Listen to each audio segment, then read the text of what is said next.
This is a podcast produced by Visioneers Norway.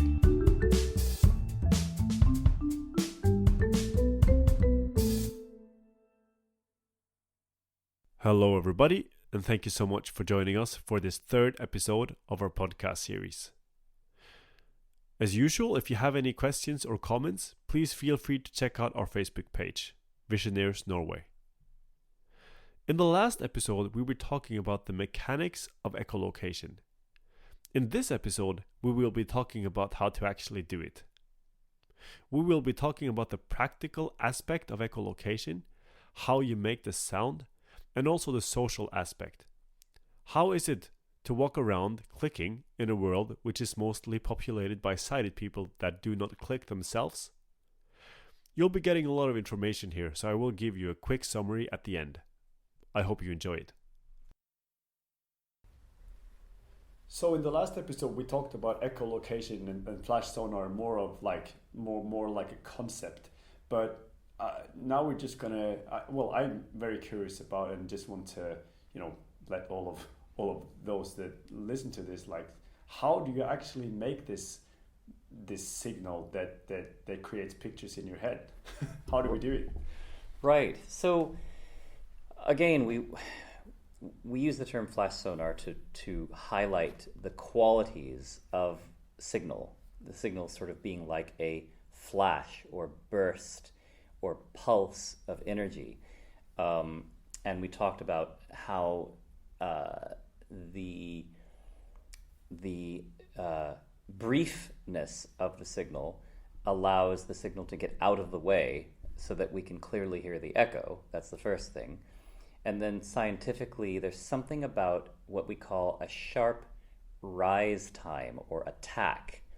So if your signal is sort of like let's say a juicy or mushy signal, like a ch or type of signal, it tends to produce less clear images than if you had more like a or type signal, because it's math, and I'm not a mathematician, but there's something about a very sharp rise time of a signal that produces a really broad spectrum of frequencies. And we know that broad spectrums of frequencies bring the best information. They bring the highest quality of information. And so the sharper your rise time, the broader the spectrum of frequencies, and the more think of it as content. The more content you get back from the environment. So anyway, so you want something that has a sharp rise time and a quick decay. So there are several types of tongue clicks that people can make. And then there are typical types of tongue clicks that expert locators make, expert echolocators make. So the two most common types, there are names for them. People have actually named tongue clicks. That I didn't know that. That's pretty cool. Entirely too much time on their hands have actually given names to these tongue clicks, and who they are interesting. They are phoneticists, people who study phonetics, phonemes, sounds made by human speech or within human speech. And there are click languages. So languages that use tongue clicks as a part of their consonant repertoire. So we have things like k and ch and s, and t. I mean, those are consonants, d, that we make. And there are some languages, mostly African languages, that include things like and as consonants in their languages. So for echolocators who are using the briefest signals with the highest attack, you'd be looking at something like or, okay, those, I mean, generally speaking, everyone's signal is going to sound slightly different, just as everyone's voice sounds different. And different people have different mouth shapes and oral structures and so forth. So those are my versions of those two types of signals. So how many general tongue clicks are there? There are five that have been named, and then there are subcategories within those five. But basically, there are five. So the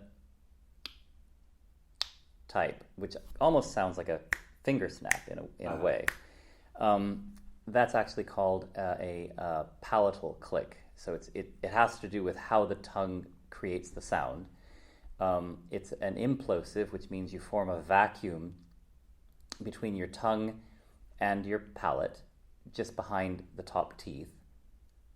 And when you pull your tongue away, it pops the vacuum, and you get an inrush of air, and that creates the click.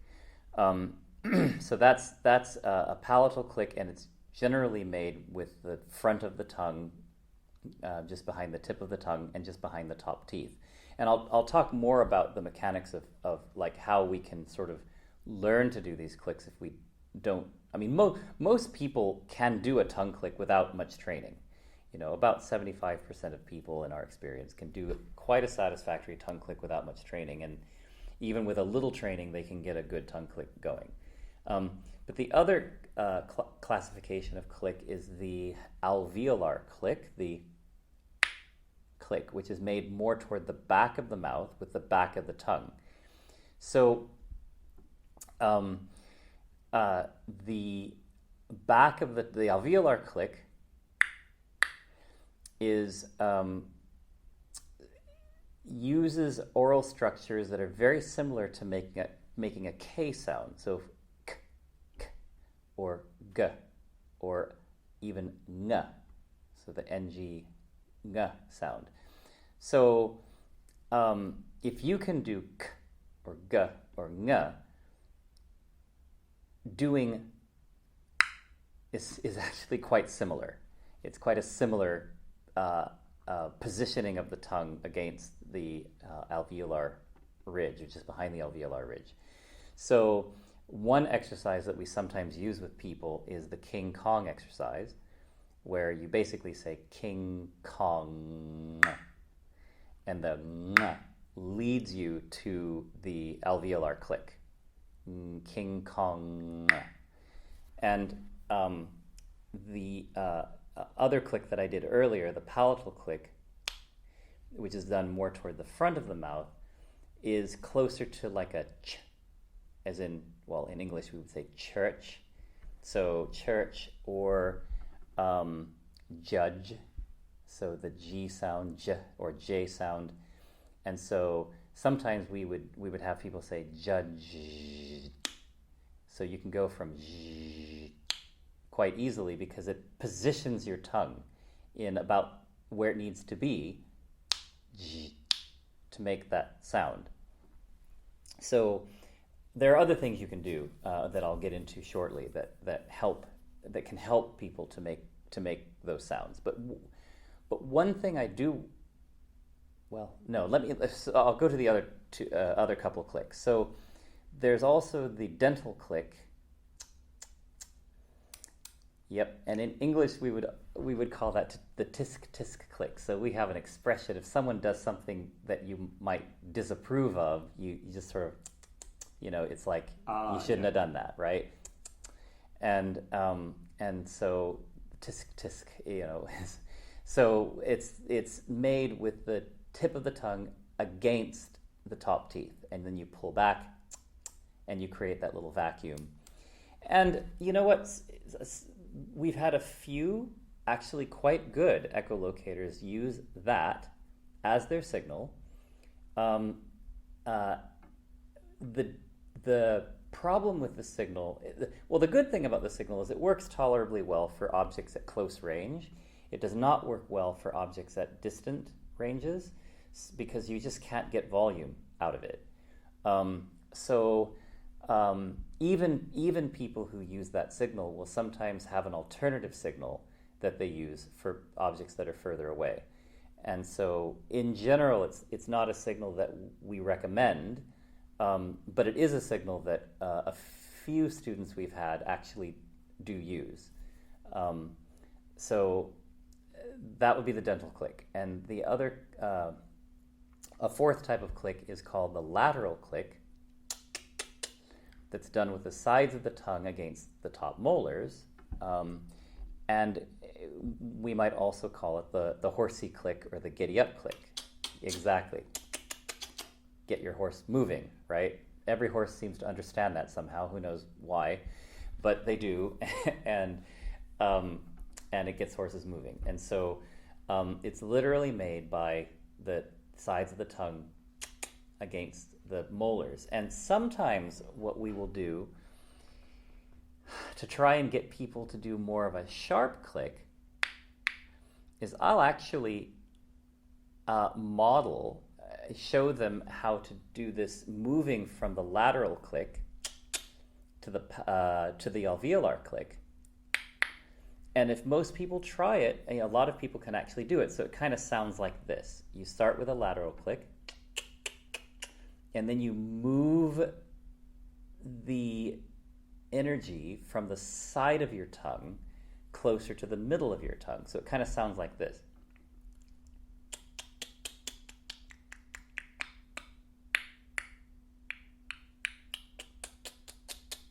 Right? So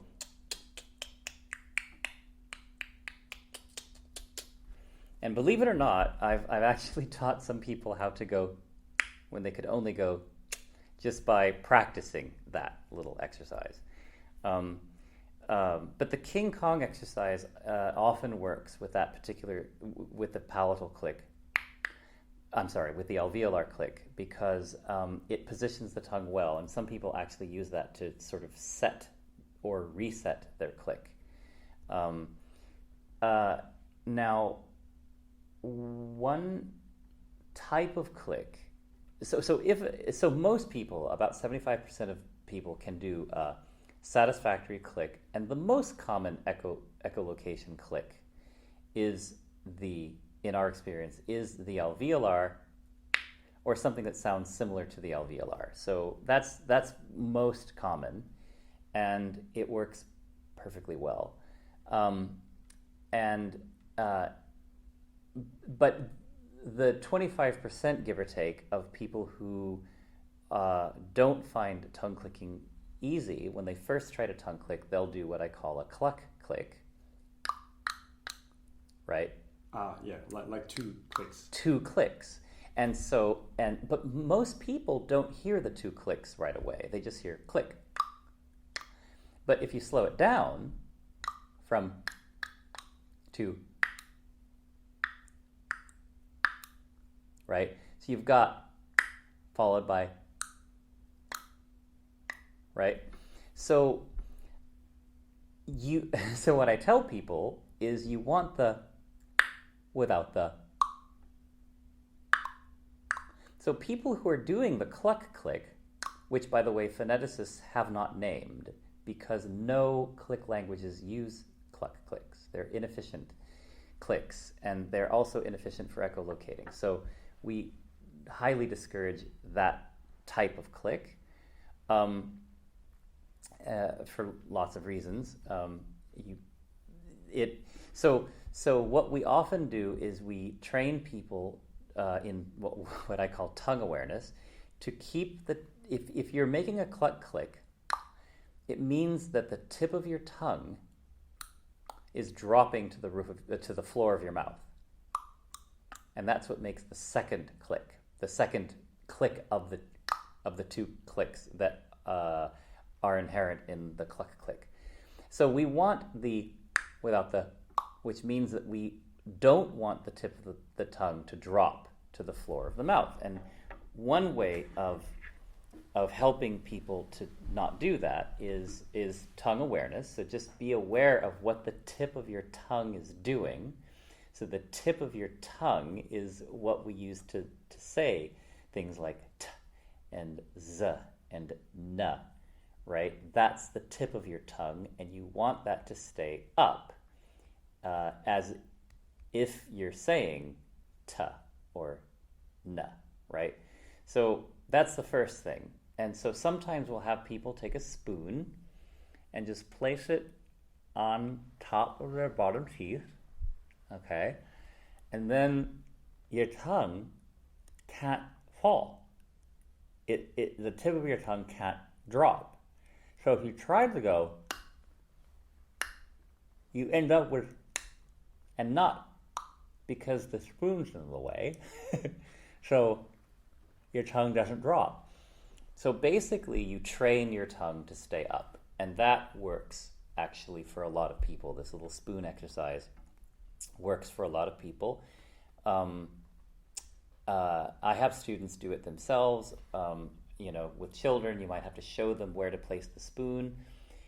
It's light, it's relaxed. You don't have to force the tongue at all. You just want to keep the tip of the tongue from dropping down. So that almost automatically forces your tongue to make the alveolar sound without a cluck sound. And that generally works. That generally works pretty well for most people. Some people benefit from the analogy or the exercise in thinking that, say you have peanut butter. I don't know how common peanut butter is here in Norway. Oh, it's relatively. Is it really? Okay. Yeah. Yep. And if it's stuck to the roof of your mouth, you have to pull it off, right? So you use your tongue to sort of pull it off. And it's a very similar motion to make a tongue click, is like pulling peanut butter off of the roof of your mouth. So some people find that thinking about that exercise to be very useful. And in the beginning, before I developed all these other exercises, I did use that, and a lot of people did benefit from that. So there is a fifth click that no one ever uses when echolocating, and it's called a bilabial click, and I don't even do it particularly well, but it's done with the lips. It's basically like the kiss click. It's something like that. We don't even have to get into it because it's nothing that anyone would ever use for echolocating.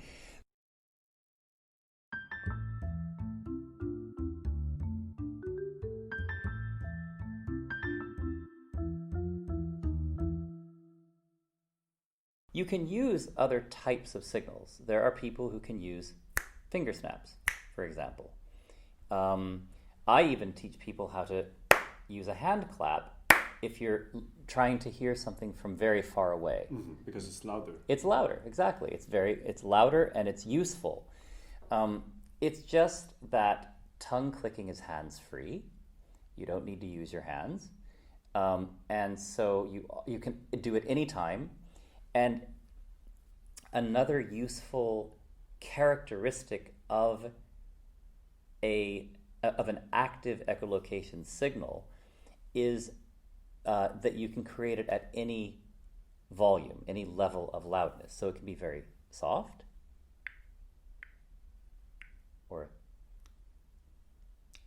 which actually is enough to bring sufficient information if you're in a quiet environment, or if you only need information from things that are close to you.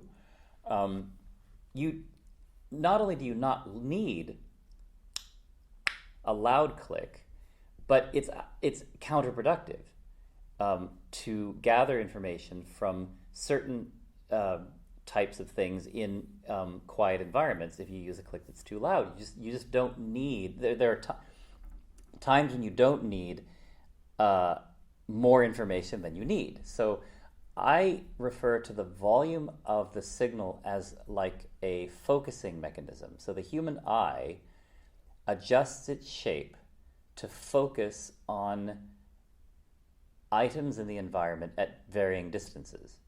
So if something is close to you, your eye is shaped a certain way. If something's further away, your eye changes shape to another way, so that you keep the object in clarity by how the lens of your eye is shaped. And it's a similar idea using volume of echolocation. So if you're using a quiet signal, you can actually focus better on things that are close to you, or on things that are in quiet environments. And if you're using a louder signal,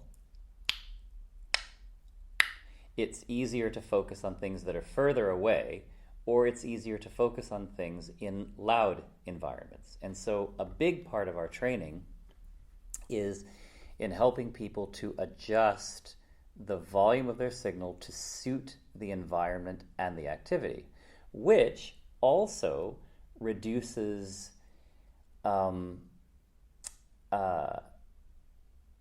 it reduces, I call it a discrete echolocation signal, which basically means it isn't louder than it needs to be, right? So it doesn't tend to call attention to itself because it's only used at the level of volume that is needed given a certain activity. And if it's really noisy environment, no one notices or really cares that you're using a louder signal because it never goes above the noise level of the environment that you're in.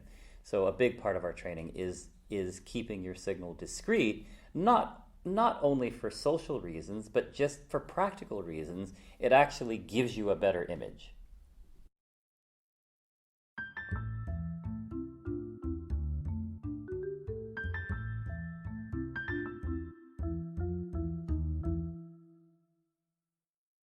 So, what's your?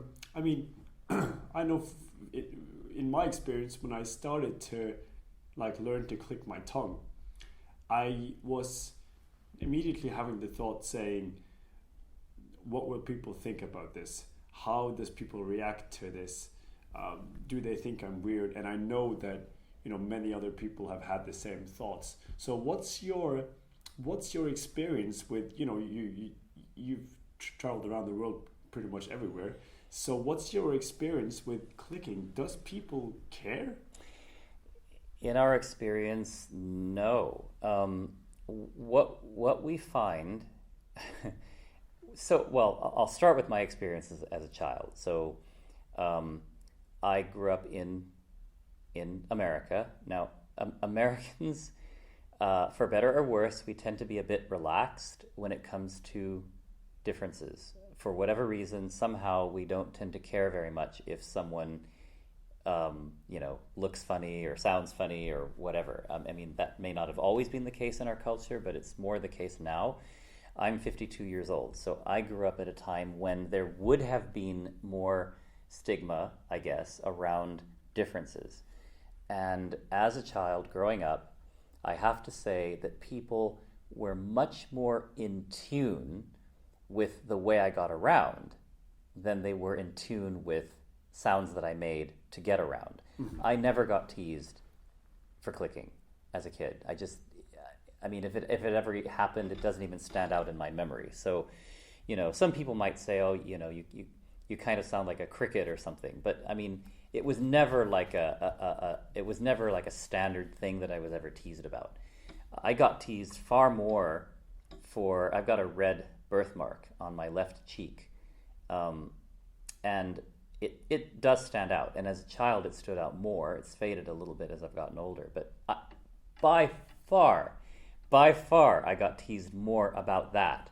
Oh, it looks like someone hit you in the face with a tomato kind of thing, than I ever got about my clicking. So our experience worldwide, we've been to 40 countries. Our experience, give or take, different cultures are a little bit different in terms of how tense they are around differences, okay, to be sure. But by and large, our experience is that sighted people don't tend to register the click. They register what you look like. They register how you present yourself, quite frankly. And so what we have found, by our own experience, but also by sighted people who've verified this, is that sighted people tend to notice how you carry yourself. They tend to notice how you move. They tend to notice how you approach the environment. They tend to notice your posture. And people who echolocate actively and who are comfortable with how they move, people who echolocate tend to be comfortable with how we move. That's what sighted people notice. They notice how relaxed you are. They notice your posture. People who echolocate tend to have what I have come to call an echo posture. It's a fairly straight posture. Your head is held erect, and you scan, so you look actively engaged in your environment, and you look a little bit animated, and you basically look like you're looking around, which you are, and you look presentable. And that's what people notice. And so the click, they might notice it if you call it to their attention, but it's not the first thing that they tend to register. So this is just kind of reality, okay? I'm just doing a reality check for everyone. If we're concerned that you're going to get weird responses from the general public, that has not been our experience. And we've got, by now we've got hundreds of people who are very comfortable actively echolocating in the environment. Of course, our instructors definitely do so. If people do notice it, they think it's cool. To be honest about it, they think it's cool. They've seen it on the news somewhere. They've seen it in a documentary somewhere. Oh, aren't you that guy? Or, oh, I saw this documentary where this, blind guy could walk around and it was like he could see, and that sort of thing. So blind people, however, do tend to register the sound because we're blind and we register what we hear. And so when we hear someone clicking, that's what we hear. And so we tend to over accent in our own minds how sighted people hear this. And I'm just here to tell you, if you're blind, sighted people aren't really noticing your clicking. What they're noticing is how you move. What they're noticing is how you carry yourself, how you present yourself. That's what they're noticing. So I'll give one example of something that happened in another podcast I was delivering in the UK. It was an RNIB, Royal National Institute of the Blind, for the Blind podcast. And there were two interviewers. One of them was blind and one of them was sighted. And at one point, I stopped in the middle of the interview and I had to go take a phone call or something, some phone call I just had to take. And so I got up, walked out of the room, did what I had to do, and I came back in. And the two people who were interviewing me told me that the blind person who was interviewing me was a bit skeptical and a bit, not sure about this whole tongue clicking thing and, how socially appropriate this might be, et cetera, et cetera. And then she said, after I'd left, to the sighted interviewer, wow, I hardly noticed him clicking. He did that very quietly. It really didn't stand out. And the sighted person said, what clicking? So, that, and then they told this story in the podcast, right? That for the blind person, this resolved the skepticism that she might have had. So that's the first reality to what we call the social appropriateness argument. But there's another level to this argument that I just want to put out there. And that is that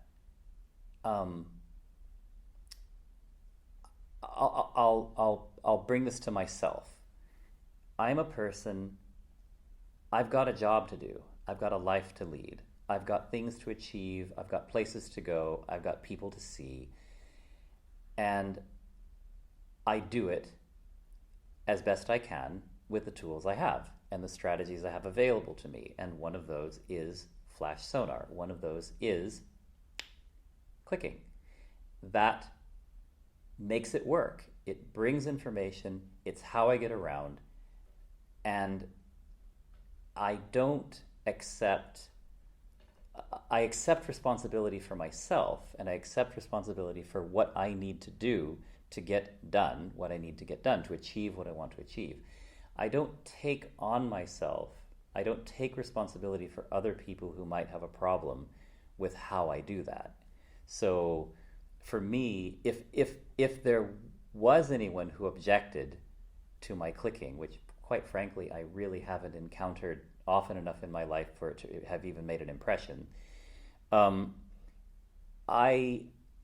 not really concerned. I think of it as their problem and not my problem. And I don't feel like taking on myself other people's problems.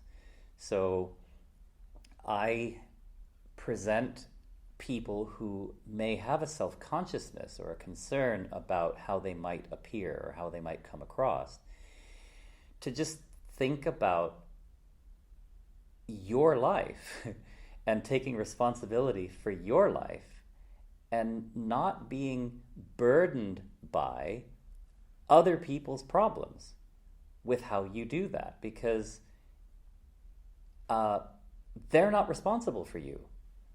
And they're not responsible for what you have to accomplish in your life. Only you are responsible for that. So that's my perspective on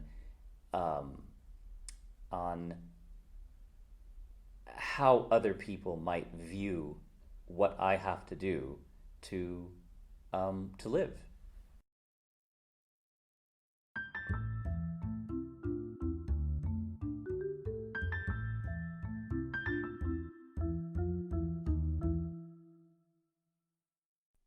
Daniel, we're talking about tongue clicks, and some of them are more helpful when echolocating than others. Here, I'll briefly go through all of them with you. First off is a palatal click. The palatal click is created just behind your upper teeth, and it sounds something like this.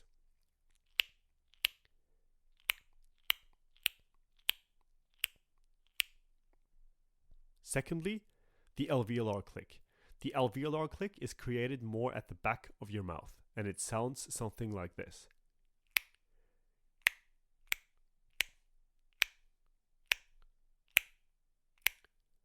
Now these two clicks, the palatal click and the alveolar click, are mostly used by echolocators. The third type of click, the dental click, is used by some echolocators in more quiet environments, and it sounds something like this.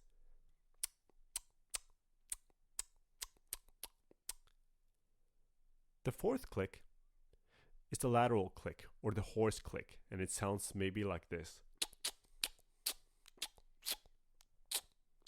In my experience, it's not very useful when echolocating. The fifth click, which sounds something like this, is not useful at all. We all have different voices, like Daniel said, and they're all different. It's the same with our clicks. These are the main names of the clicks, but you have to find the one you like the most, and it will sound individual for you because you're different than everyone else. So go ahead and find the click you like the most.